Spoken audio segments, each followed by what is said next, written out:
Welcome back to our capital. Chandrababu గెలవాలని కలగన్నాను, ఆ కలలన్నీ కలలైనాయని బాధపడుతున్నారు ఉండవల్లి అరుణ్ కుమార్. ఆ ఇంద్రుడికో కోట ఉన్నట్టు ఈ చంద్రుడికి కూడా ఓ కోట కడుతున్నాడని, దానికే రాజధాని అని పేరు తగిలించారని సెటైర్ వేశారు. ఎవరినీ పట్టించుకోకుండా ఎవరికి తోచినట్టు వారు చేసుకుంటూ పోతే ఈ గాలిబుడిగా ఎప్పుడో డబ్బుక్కుమంటుందని హెచ్చరించారు. కౌంటింగ్ రోజున అనిపించింది నాకు, చంద్రబాబు నెగ్గితే రాష్ట్రానికి మంచి జరుగుతుందేమో అని. నెగ్గాడు, కానీ ఈవేళ అనుకుంటున్నాను మనుషుల ఆలోచనలు ఊహలు ఎంత తప్పు అవుతాయో. ఒక్కోసారి అలాగే అవుతుందిలేండి. అసలు మీరు చంద్రబాబు గారి దగ్గర నుంచి ఏం ఆశించారు చెప్పండి. చంద్రబాబు నాయుడు గారి నుంచి ఏదైతే ఆశించామో దాన్ని పూర్తిగా పక్కన పెట్టేశాడు ఆయన. ఈవేళ తన కోట ఎలా కట్టుకోవాలి, తన కోటే అమరావతి, అది ఇంద్రుడి కోట, ఇది చంద్రుడి కోట. కోట బాబు గారు కోట కట్టిస్తున్నారా? అయినాళ్ళు ప్రభుత్వం కోట కట్టిస్తున్నారు. ఆ కోటలోకి ఎవరో రాకుండా బురుజులు కూడా కట్టిస్తున్నారు. ఇంద్రుడికైనా కోట ఉండేది, చంద్రుడికి ఉండకూడదు అనుకుంటున్నారేమో అండి వాళ్ళు. 12 చిన్న చిన్న సిటీలు పెడతాట. మనం ఇంక ఊర్లన్నీ వదిలేసి పోవటమే. మీరు ఎక్కడికి వెళ్తారండి? చంద్రబాబు గారు కట్టిస్తున్న చిన్న సిటీలో ఉండాలి. ఆయన అంత కట్టబడి కట్టిస్తుంది మీకోసమే కదా. మీరేటి ఊరు వదిలేసి వెళ్ళిపోతానంటున్నారా? ఎక్కడైనా 32 మంది చచ్చిపోతే తొక్కిసలాట్లో ఈ వ్యాలిటీ వరకు దాని మీద కమిషన్ వేసామని చెప్పారు తప్ప అయిపోయిన సంవత్సరానికి కమిషన్ వచ్చి మొదలెడుతుంది. అదేటండి, దాని మీద కూడా కమిషన్ వేశారు కదా. కమిషన్ రిపోర్ట్ కూడా ఎలా ఏమి ఇవ్వాలో చెప్పేసి ఉంటారు ఇప్పటికి. రిపోర్ట్ లో ఏం రాయాలో వాళ్ళే చెప్పేస్తారా? ఎందుకలా చేస్తారండి బాబు గారు? నేను అన్యాయాలను అక్రమాలను సహించనని ఆయన చాలా సార్లు చెప్పుకున్నారు. వినలేదా మీరు? అసలు మీకు గుర్తుందో లేదో, చంద్రబాబు నాయుడు గారు ఆ రేవులో స్నానమే చేయలేదని ఒక చిన్న పేరు వదిలాడు. సొంత పేపర్కి, సొంత పేపర్ ఫ్రంట్ పేజీలో వచ్చింది. అది ఆ మాటకు వస్తే అసలు ఏపీలో పుష్కరాలే జరగలేదని కూడా అంటారు. తప్పు అనేది అందరం చేస్తామండి, తప్పులు చేయనటువంటి మనిషే ఉన్నాడు. అంటే ఏంటండి మీ ఉద్దేశం? చంద్రబాబు గారు కూడా తప్పు చేస్తాడా? మనుషులు తప్పు చేస్తారేమో కానీ బాబు గారు తప్పు చేయరు అంటున్నారు ఆ పార్టీ నాయకులు. తెలుసా మీకు? లీడర్ అన్నవాడు ఎప్పుడు వస్తాడంటే ఎస్ నా వల్ల పొరపాటు జరిగింది అని చెప్పి ఒప్పుకోగల దమ్ము ఉండాలి. అలాంటి దమ్మున్నవాడినే ప్రజలు కూడా ఇష్టపడతారు. అంటే ఏంటంటారు ఇప్పుడు? బాబు గారు కూడా తప్పు చేశానని ఒప్పుకోమంటారా?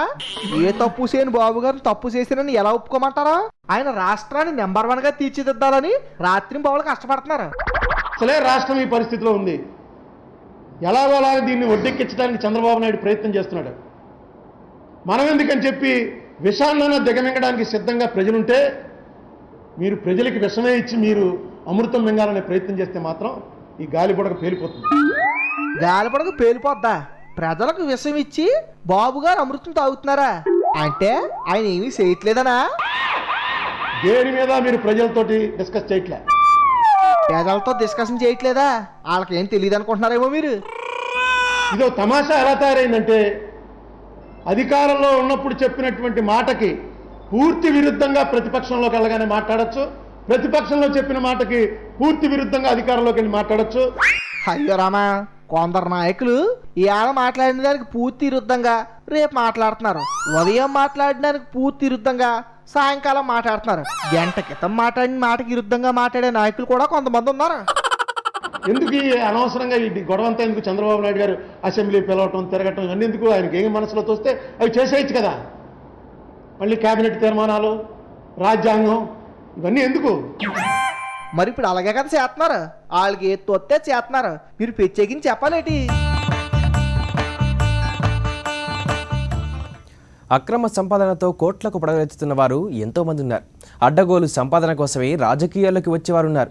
ఎంత సంపాదించినా ఆశ చావక ఇంకా ఇంకా కావాలని ఆరాటపడేవారు చాలామంది ఉన్నారు. కానీ కొంతమంది కోటీశ్వర్లు దాన ధర్మాలు చేయడంలో తమ పెద్ద మనసును చాటుకుంటున్నారు. తమ వరకు కొద్ది మొత్తం ఉంచుకొని మిగతాదంతా చారిటీ కోసం ఇచ్చేస్తున్నారు. ఇగో ఈయనెవరో తెలుసా? Facebook CEO mark Zuckerberg. వయసు చిన్నదే కానీ ఎంత పెద్ద పని చేసిండో ఎరికేనా? అసలు ఇసొంటి దానకర్ణులు ఈ జమానాలో కూడా ఉన్నారా అనిపిస్తుంది. అసలు ఈయన ఏం చేసిండో చెప్తినురే. ఈనాడమ ఈ సార్కు బిడ్డ వచ్చింది. గా బిడ్డను చూసి ఆల్మొగలు మస్తు మురిసిపోయిర్రు. బంగారం అసలు బిడ్డ ఉన్నాక ఇంకేం కావాలనిపించింది వాళ్ళకు. బిడ్డ పుట్టిన సంబరంలా ఈ సారుకు ఆయన దగ్గరున్న పైసలు దానం చేసిండు.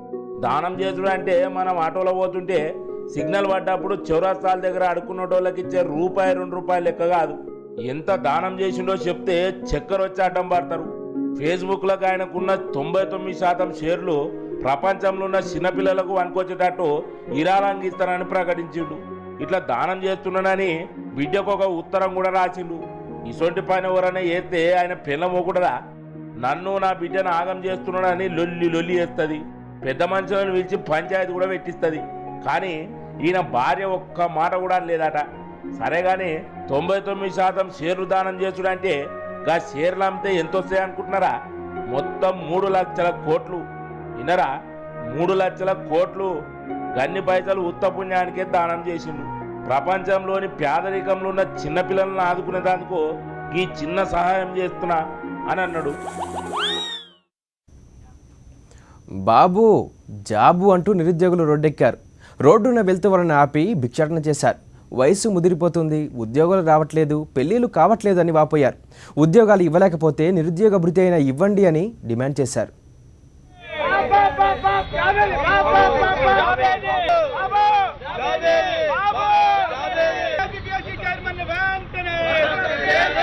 అనుభవం అయితే గాని తత్వం బోధపడుతున్నారు పెద్దలు. అదే నిజమైంది ఇప్పుడు. బాబు వస్తే జాబ్ వస్తుంది ఎన్నికల ముందు చాలా ప్రచారం చేశారు. ఉద్యోగాలు ఇవ్వకపోతే నిరుద్యోగ భృతి ఇస్తామన్నారు. బాబు గారి మాటలని ఇక మన అందరికీ ఉద్యోగాలు వచ్చేసినట్టే అని నిరుద్యోగులు చాలా సంతోషపడిపోయారు. కానీ అనుకున్నది ఒకటి, ఆయనది ఒకటి అయింది. ఇక్కడ ఆయన వచ్చారు కానీ ఎవరికి జాబ్ మాత్రం రాలేదు. అసలు అదేటో గాని ఉద్యోగాలు ఊసే ఎత్తట్లేదు బాబు గారు. ఇప్పుడు వరకు ఒక్క నోటిఫికేషన్ కూడా రాలేదంటున్నారు నిరుద్యోగులు. ఉద్యోగాలు ఏమయ్యాయని బాబు గారిని అడుగుతున్నారు ప్రతిపక్ష నాయకులు. ఉన్న ఉద్యోగాలు ఊడపికేయారని మొత్తుకుంటున్నారు కొందరు. ఏటీ కర్మ అని తలబాదుకుంటున్నారు నిరుద్యోగులు. విశాఖపట్నంలో ఆంధ్ర యూనివర్సిటీలో స్టూడెంట్స్ కొంతమంది కడుపు మండి బాబు ఉద్యోగాలు ఏయి, ఎక్కడ ఉద్యోగాలంటూ రోడ్ ఎక్కారు. బాబు జాబు, బాబు జాబు అంటూ నినాదాలు కూడా చేశారు.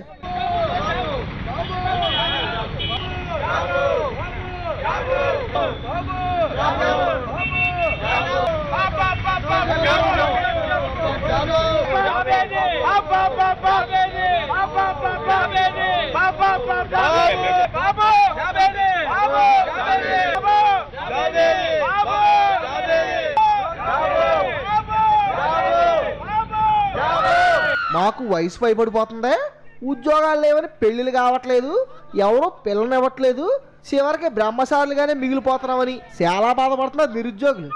ఆ రోడ్డు పైన వెళ్తున్న వాళ్ళు ఎంటబడి బాబు గారి వైఖరికి నిరసనగానే భిక్షాటం చేశారు.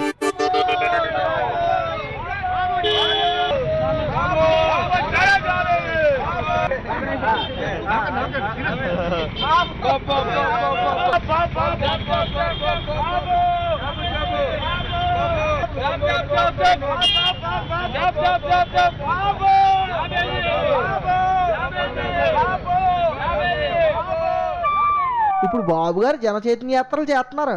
మా ప్రభుత్వం బ్రహ్మాండంగా పనిచేస్తుందని చెప్తున్నారు. వీడు చూస్తానేమో బాబు జాబు అంటూ నిరుద్యోగులు నిలదీస్తున్నారు. బాబు గారు చూస్తున్నారా?